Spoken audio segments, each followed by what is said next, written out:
familia abandonó a sus hijos en el bosque, pero lo que sucedió cambió sus vidas para siempre. Antes de empezar, les agradecería que le dieran like y suscribirse, que solo es un clic, y me apoya mucho. La familia Méndez vivía en un pequeño pueblo al borde de un denso bosque, en una región donde la pobreza se extendía como una sombra sobre cada hogar. Manuel y Carmen, padres de 3 hijos, Lucas de 12 años, Elena de 9 y el pequeño Daniel de 6, enfrentaban cada día la cruel realidad de no poder alimentar a su familia. Las paredes descascaradas de su modesta casa eran testigos silenciosos de las noches en que los niños se iban a dormir con el estómago vacío y los padres lloraban en silencio, agobiados por la impotencia. El invierno ese año había sido particularmente cruel. Las reservas de comida se agotaban rápidamente y el trabajo escaseaba en el pueblo. Manuel, otrora un hombre orgulloso y trabajador, se había convertido en una sombra de sí mismo, consumido por la desesperación y la vergüenza de no poder proveer para su familia. Carmen, por su parte, intentaba estirar cada migaja de pan, cada grano de arroz. Pero la realidad era innegable. Estaban al borde del colapso. Una noche, mientras los niños dormían, Manuel y Carmen tuvieron una conversación que cambiaría sus vidas para siempre. Entre susurros entrecortados por el llanto, discutieron la posibilidad de llevar a los niños al orfanato del pueblo vecino. Pero sabían que allí no los aceptarían a todos. Y la idea de separar a los hermanos era demasiado dolorosa para considerarla. Fue entonces cuando Manuel, con una voz que no parecía la suya, sugirió algo impensable: llevar a los niños al bosque y dejarlos allí. Carmen se horrorizó ante la idea, pero las semanas siguientes solo trajeron más hambre y desesperación.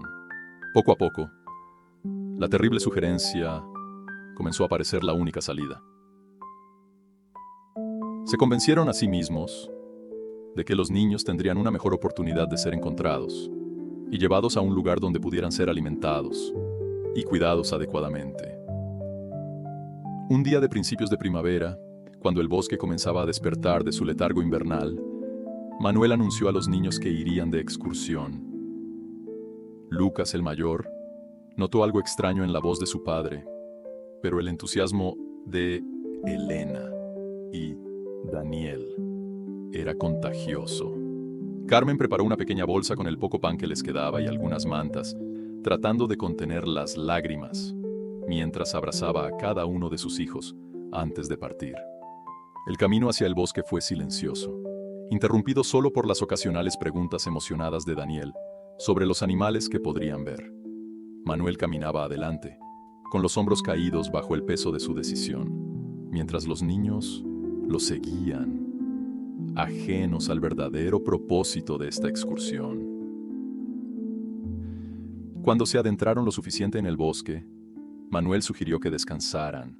Encontraron un pequeño claro donde los rayos del sol se filtraban entre las hojas, creando patrones danzantes en el suelo cubierto de musgo. Les dijo a los niños que esperaran allí, mientras él iba a buscar leña para hacer una fogata. Elena aplaudió ante la idea de una aventura al aire libre, mientras Lucas observaba a su padre con una mezcla de confusión y creciente preocupación. Manuel se alejó entre los árboles, mirando hacia atrás una última vez para grabar en su memoria las caras de sus hijos. Lucas, intuitivo como siempre, se dio cuenta de que algo andaba mal cuando su padre desapareció entre la espesura del bosque. Los minutos se convirtieron en horas, y la realización de que su padre no regresaría comenzó a asentarse como un peso helado en el pecho de Lucas. Como el hermano mayor, Lucas asumió instintivamente el papel de protector, mientras Elena comenzaba a llorar y Daniel preguntaba repetidamente por su padre. Lucas mantuvo la calma exterior que había aprendido a desarrollar durante los tiempos difíciles. Organizó el pequeño espacio que tenían, repartió el pan que quedaba en la bolsa y usó las mantas para crear un refugio improvisado entre dos árboles cercanos. La primera noche en el bosque fue la más difícil. Los sonidos nocturnos, antes fascinantes durante sus aventuras diurnas cerca de casa, ahora parecían amenazadores y extraños. Lucas mantuvo a sus hermanos cerca, contándoles historias para distraerlos del frío y el miedo.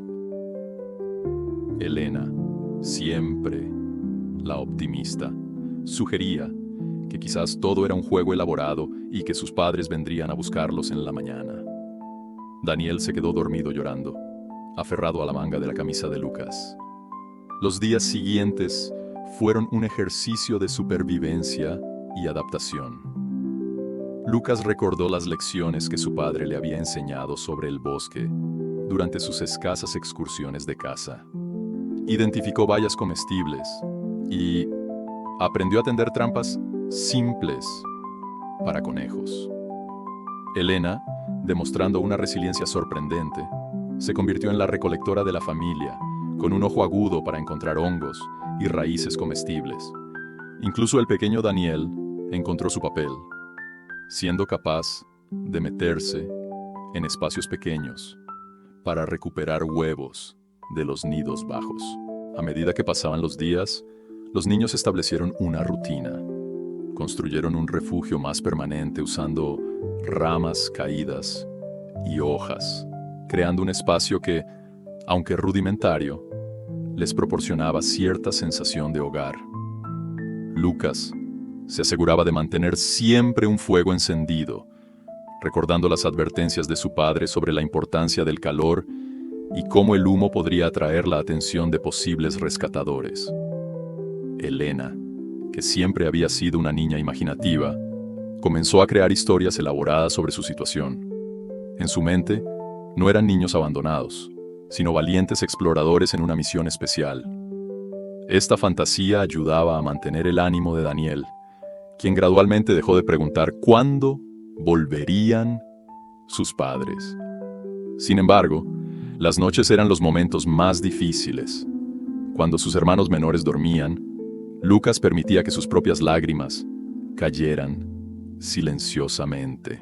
Se preguntaba por qué sus padres habían tomado esta decisión y si alguna vez los volverían a ver. La responsabilidad de mantener a sus hermanos con vida pesaba sobre sus jóvenes hombros, pero se negaba a rendirse. Con el paso de las semanas, los niños no solo sobrevivieron, sino que comenzaron a adaptarse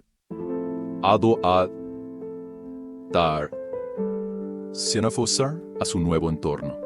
Aprendieron a leer los patrones del bosque, qué sonidos indicaban peligro, qué cambios en el viento significaban lluvia, qué plantas florecían en qué momento y dónde encontrar agua fresca. El bosque, que inicialmente parecía un lugar hostil y aterrador, lentamente se convirtió en su nuevo hogar. Un día, mientras buscaban bayas, los niños se encontraron con algo que cambiaría el curso de su historia. En un claro, no muy lejos de su refugio, cubrieron las ruinas de lo que parecía haber sido una antigua cabaña. Entre los restos cubiertos de musgo y enredaderas, encontraron herramientas oxidadas pero aún útiles. Un hacha, algunas ollas y, lo más valioso de todo, una vieja mochila que contenía un cuaderno y algunos lápices. Este descubrimiento dio un nuevo giro a su existencia en el bosque. Elena comenzó a llevar un diario de sus días, dibujando mapas de las áreas que exploraban y registrando sus descubrimientos.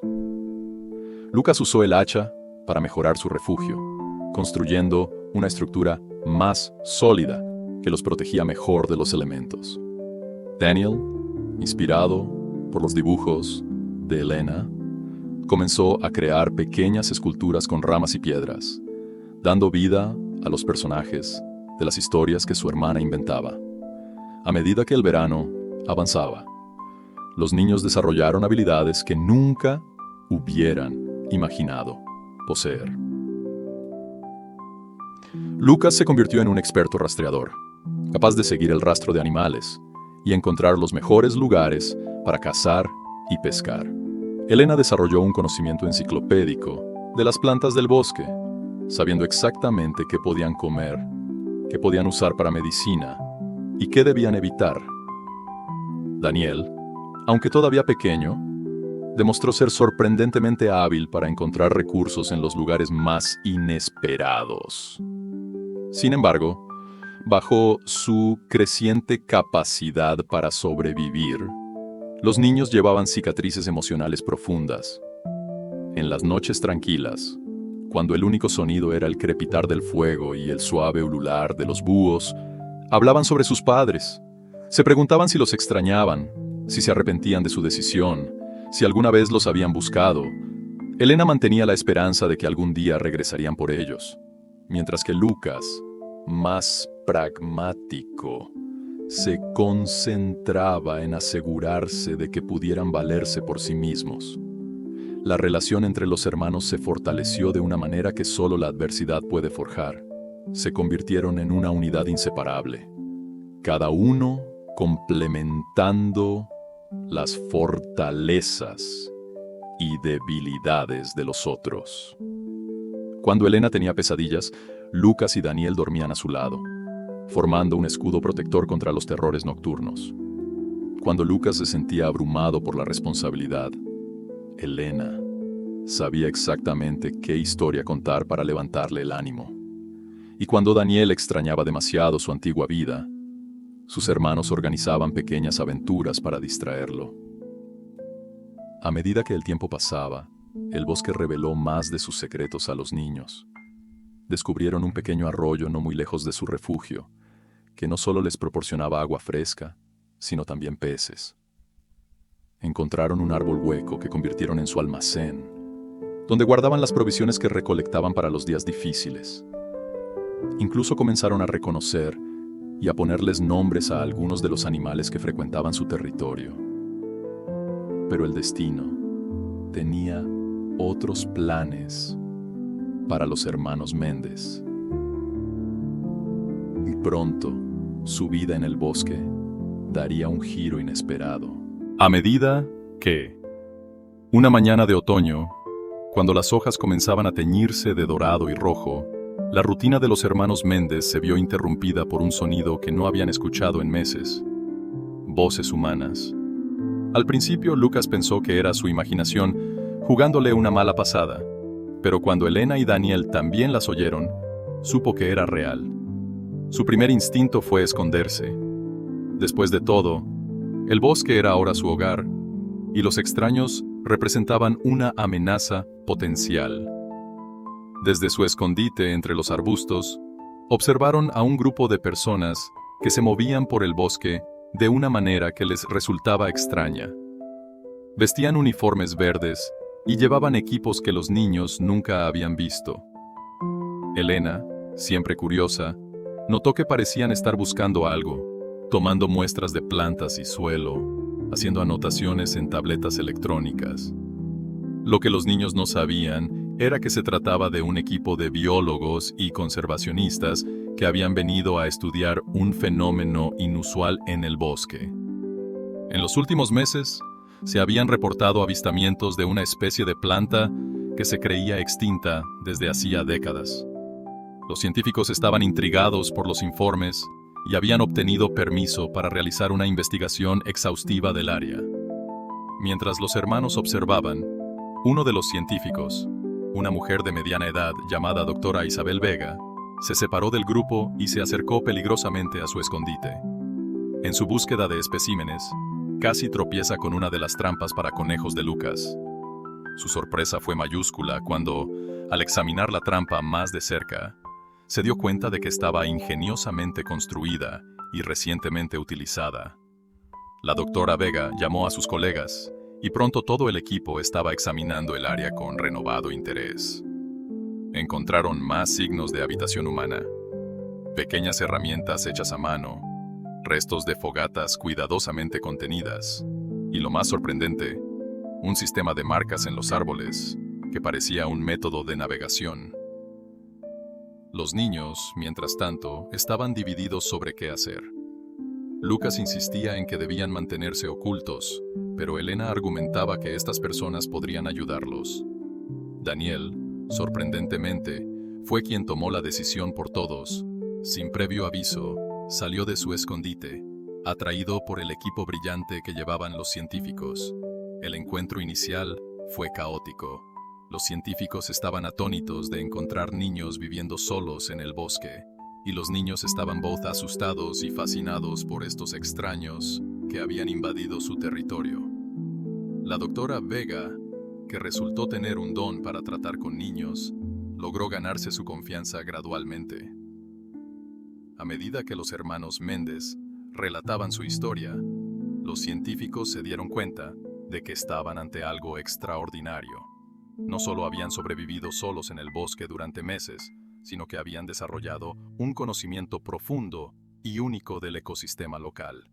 Elena, con su diario lleno de dibujos detallados de plantas, había documentado sin saberlo la misma especie rara que los científicos estaban buscando, e incluso había descubierto varias de sus propiedades medicinales. La noticia de los niños del bosque se extendió rápidamente. Los medios de comunicación, las autoridades locales y los servicios sociales pronto se involucraron. La historia de su supervivencia y adaptación capturó la imaginación del público, y ofertas de ayuda comenzaron a llegar de todas partes. Sin embargo, el verdadero giro del destino vino cuando la historia llegó a oídos de sus padres. Manuel y Carmen, consumidos por la culpa y el remordimiento desde el día que abandonaron a sus hijos, habían caído en una espiral de depresión. La noticia de que sus hijos no solo estaban vivos, sino que se habían convertido en pequeños expertos en supervivencia, los dejó atónitos. El reencuentro fue emotivo y complicado. Los niños, especialmente Lucas, tenían sentimientos encontrados hacia sus padres. La confianza estaba rota y el dolor del abandono era profundo. Sin embargo, Elena, con su capacidad para ver lo bueno en todo, fue la primera en dar un paso hacia la reconciliación. Pero la historia no terminó con un simple "y vivieron felices para siempre".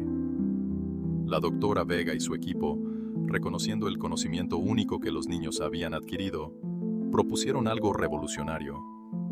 En lugar de simplemente reintegrar a los niños a la sociedad convencional, sugirieron crear un programa especial de educación y conservación basado en su experiencia.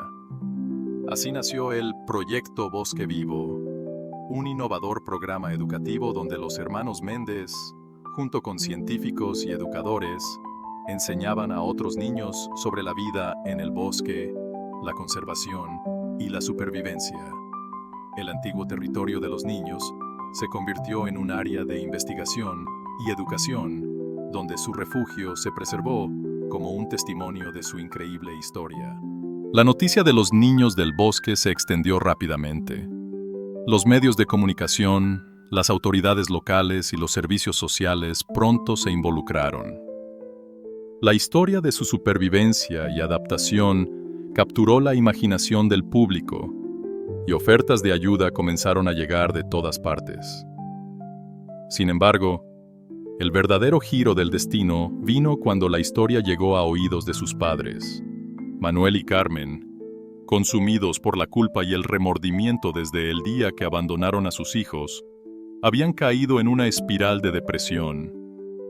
La noticia de que sus hijos no solo estaban vivos, sino que se habían convertido en pequeños expertos en supervivencia, los dejó atónitos. El reencuentro fue emotivo y complicado. Los niños, especialmente Lucas, tenían sentimientos encontrados hacia sus padres. La confianza estaba rota y el dolor del abandono era profundo. Sin embargo, Elena, con su capacidad para ver lo bueno en todo, fue la primera en dar un paso hacia la reconciliación. Pero la historia no terminó con un simple "y vivieron felices para siempre". La doctora Vega y su equipo, reconociendo el conocimiento único que los niños habían adquirido, propusieron algo revolucionario. En lugar de simplemente reintegrar a los niños a la sociedad convencional, sugirieron crear un programa especial de educación y conservación basado en su experiencia. Así nació el Proyecto Bosque Vivo, un innovador programa educativo donde los hermanos Méndez, junto con científicos y educadores, enseñaban a otros niños sobre la vida en el bosque, la conservación y la supervivencia.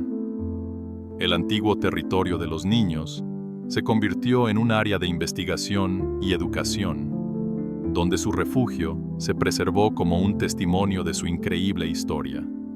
Manuel y Carmen, buscando redimirse, se involucraron en el proyecto.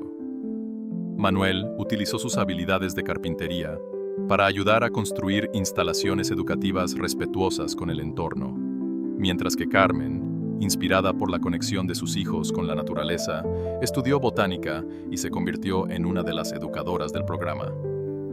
Lucas, ahora un adolescente, se convirtió en un guía experto y comenzó a estudiar biología con la mentoría de la doctora Vega.